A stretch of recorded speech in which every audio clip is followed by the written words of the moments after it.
Hello everyone, Captain Shipier here. Good news, we got the hippo out of our house. We just called Sweetie to get rid of it. Not sure why that wasn't our first plan, but oh well, I'm not questioning it. Anyway, today I wanted to do a little look back. A look back on all the popular fan theories that have popped up trying to make Disney movies seem like they were darker than they actually were. I remember when these things were everywhere. Actually, not just Disney, dark cartoon theories in general just plagued the internet for a while. Seems like every TV show ever was in a coma, or every character was on drugs, or represented a drug. Or every show ever made took place after the apocalypse. Or that the show is all in the mind of whoever the least mentally stable character was. Trust me, as an old internet veteran, I remember all of those theories. And today, I'm going to be looking back on some of those theories. The ones where it's like, Disney movies aren't as innocent as you think if you think about them like this. Am I getting across what this video is about? I'm sorry if I'm not. Okay, let's just get to the video.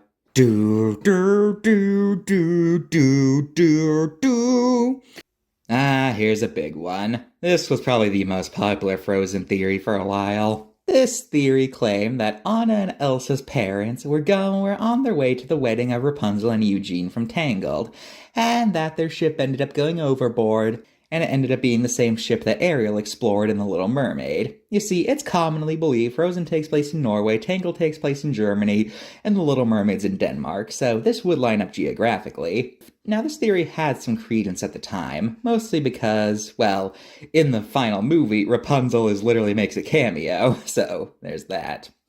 However, time proved not to be kind to this theory, as Frozen 2 revealed that their parents were actually looking for answers to Elsa's powers, and they were heading up north, not south. And also their ship ended up getting washed ashore. So yeah, Frozen 2 kinda killed this theory. Now, about the locations, while Frozen and Tangled have evidence of taking place where people say they do, Little Mermaid's a bit more complicated. If you were to ask most people where The Little Mermaid takes place, they'll probably say Denmark, since after all, that's where the book's author, Hans Christian Andersen, was from.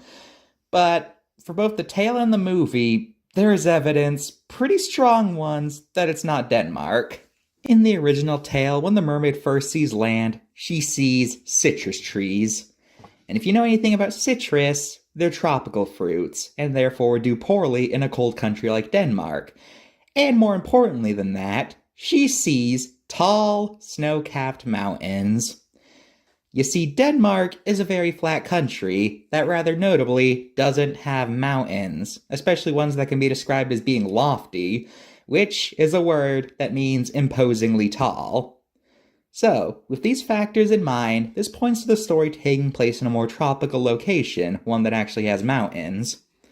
And just think about it like this, just because you live in a certain country doesn't mean that everything you make is automatically set where you live. And as for the Disney movie, come on, there's coral reefs and tropical fish everywhere. Do you really think this takes place off the coast of Denmark? Now, to be fair, you can't always count on wildlife to determine where a movie takes place, and Disney has often had animals in the wrong location. But the movie's art director did also say that Eric's kingdom was designed to look Mediterranean, and Disney released a trivia video that just flat out says the movie takes place off the coast of Italy. And eventually in the remake, the location was changed to the Caribbean, so it's not even in Europe anymore. So in conclusion, Little Mermaid may be a Danish story, but it's not a Danish story, if you catch my drift. Okay. Now, there's another aspect of this theory that we have to talk about. I always hated this one, but I hate this theory, but it was everywhere back in the day. Anyway, this theory, for a while, also claims that Elsa and Anna's parents and Tarzan's parents are one and the same. Or is it two and the same in this case? However, this theory falls apart if you actually watch the movies, which is something I'm pretty sure most fan theorists don't actually do, but what? Who said that? I don't know. Who said that? Whatever. For one, the boat Tarzan's parents were on burst into flames while the frozen boat was capsized. 2, does she look pregnant to you? 3, how did they get here exactly? I mean, if they were going to Germany, how'd they end up all the way over here? Did they just have the world's worst navigators? 4, genuinely, look me in the eye and tell me these people look alike to you. I want you to look me in the eyes and tell me that. And finally, again, like with Tangled thing, Frozen 2 revealed what actually happened when the ship went down and where they were actually going. Ugh.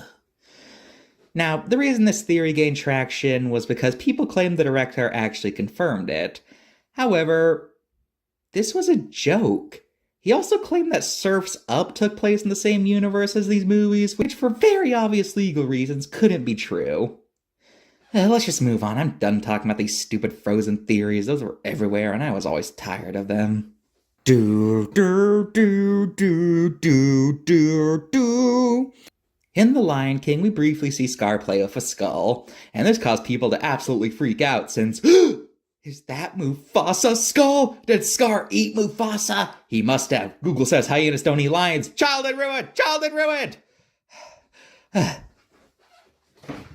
Well, this is a lion skull, and this is a baboon skull. I'll let you decide which one you think this is. Also, something nobody ever mentions with this theory is that you have seen the rest of this movie, right? I mean, in the very first scene where the hyenas are introduced, it's made clear that they intend to eat Simba and Nala. And also, remember this? The hyenas were the ones who killed Scar.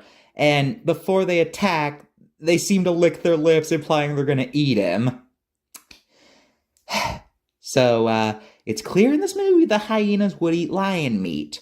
Also, I'm like 95% sure that whenever people Google do hyenas eat lions, Google thinks they mean do hyenas hunt lions, which they don't, but that doesn't mean they won't scavenge their corpses. After all, vultures don't hunt large animals. Does that mean they don't eat their corpses? No! Hopefully the next theory isn't full of people who pretend to be smart and do.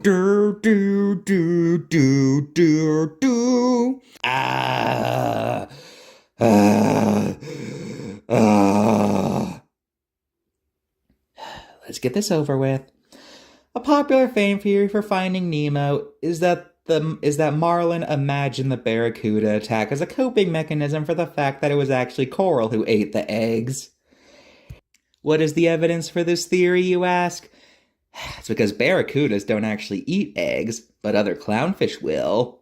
So the theory goes that Marlin refused to accept his wife would do that and imagined that a barracuda did it as a coping mechanism. Because, again, barracudas don't eat eggs, so this scene didn't actually happen, I guess. Hey, you're right. The fact that something doesn't line up with actual science must prove it means it was just in the character's imagination.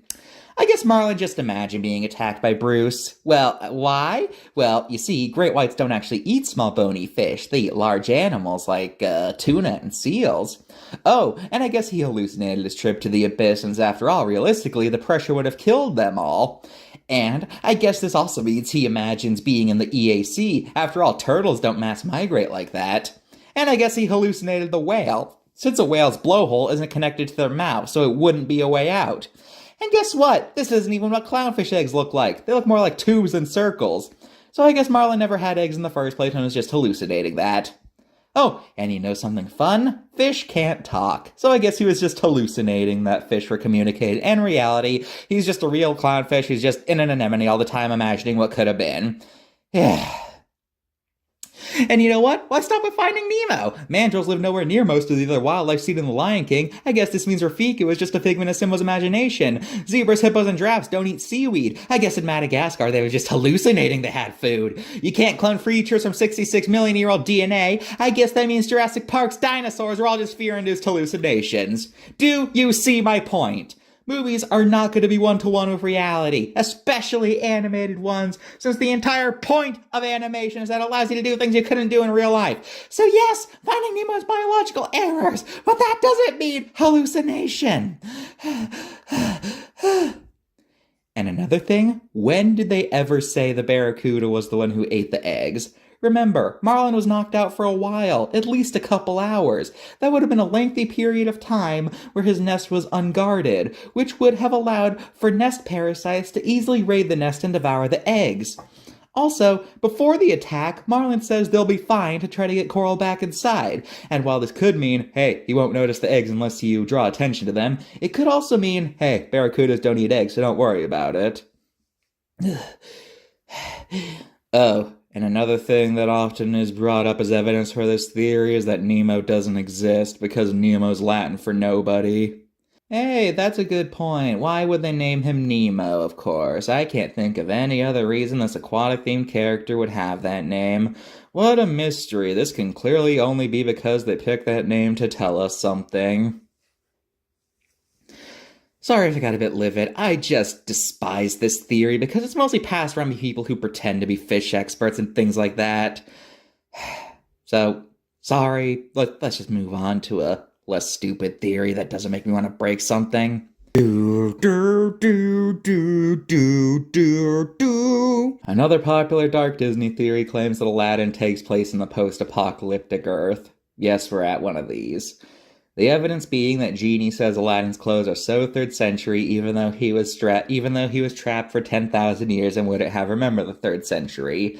And also this theory explains how the Genie makes pop culture references. Another thing people use as evidence is that apparently in the tie-in game there's a stop sign buried in the sand and a nuclear bomb at one point. I've never played the tie-in game, so I'm just gonna take their word for it. But, first off, using non-canon tie-in material to make a theory, that doesn't seem like a very good foundation to me. And secondly, it's pretty heavily implied that the Genie has some sort of future sight ability, since at the end he's all like, "Trust me, Al, you're not going to find a girl like that every 1,000 years. Believe me, I've looked," implying he has some sort of ability to see the future, which would explain the references. And also, need to remind you, he literally has fourth wall awareness. So if you want to argue it's believable he'd know he's a fictional character but not what the 3rd century's like, go ahead, I'm all ears. Please explain how the former makes more sense than the latter. And plus, ever since Aladdin, several Disney movies feature a non-human character who makes modern-day references. In Mulan, Mushu makes a Batman reference. Does that mean Mulan's actually post-apocalyptic? In Frozen, Elsa uses the word fractals, even though that word didn't exist yet. Is Frozen post-apocalyptic? And don't even get me started on Emperor's New Groove and Hercules. Why is Aladdin the film singled out because of supernatural being makes pop culture references, when these two movies have pretty modern-day things baked right into the historical setting? Why do people not say these movies are post-apocalyptic? Huh? Tell me! Why? So just like Nemo in biology, movies are not going to be 100% accurate when it comes to history. Sometimes it's small things, sometimes it's using common misconceptions, or in the case of a lot of Disney movies, it's just for entertainment. Aladdin is mostly a comedic movie. Of course they're going to have jokes that wouldn't make sense given the time period. Thank you, and move on. Now the big one, the Pixar Theory. In a nutshell, this theory claims that every Pixar movie is connected in one big timeline that involves things like the borderline extinction of humanity, rise of machines, and monsters taking over the world. Look, when I found out about this theory in 2013, I thought it was super cool and I believed it for a while, but if I'm being honest, I feel like this theory has not aged that well, and I think it's a theory we all need to let go. Because it feels like people are more focused on cramming every film into it than stopping to think if it even still works. Because with all these films coming out that clearly take place in their own little world, it feels like this theory becomes more and more of a stretch. Honestly, I think the film that made me realize this was Onward, because I never found any explanation for it fitting into the Pixar theory satisfying. Oh, it's actually a story written by Andy. Oh, it's an alien planet that got Earth technology because a spaceship crash landed there, and, yeah. I just found none of these answers. I just found all these answers to be pretty big stretches. And then Soul came out and had a different afterlife than Coco, and that's when I officially called it quits with this theory. And now that Elemental exists, yeah. Also, it always felt like there was never a good way Toy Story fit into this theory. Oh, they're machines. No, actually, memories from Inside Out are the whole reason they come to life. Oh, no, wait, no. It's because they have souls inside of them. See, I think the Pixar theory was good at the time, but I just feel like nowadays there's too many stretches and stuff like that for it to really work anymore. Did I remind you how Cars ended with them watching car versions of other Pixar movies? How do you explain that? So, what have we learned today? I don't know. There's a lesson to this video. I guess actually think before you make a fan theory. Actually watch the movie and do research about it before you make a fan theory. And also, don't believe everything you hear on the internet. Just because someone makes a fake podcast clip saying, hey, did you know this happened in this movie, so this means that? Don't listen to them automatically. Actually think and rewatch something before you believe a theory about it. And also try to be creative with theories and not just make it, oh, what if this movie actually had a super dark and messed up story behind it? Because that is not fun anymore. I've been Catherine Chipier, hope you enjoyed, and I'll see you guys another time. Goodbye.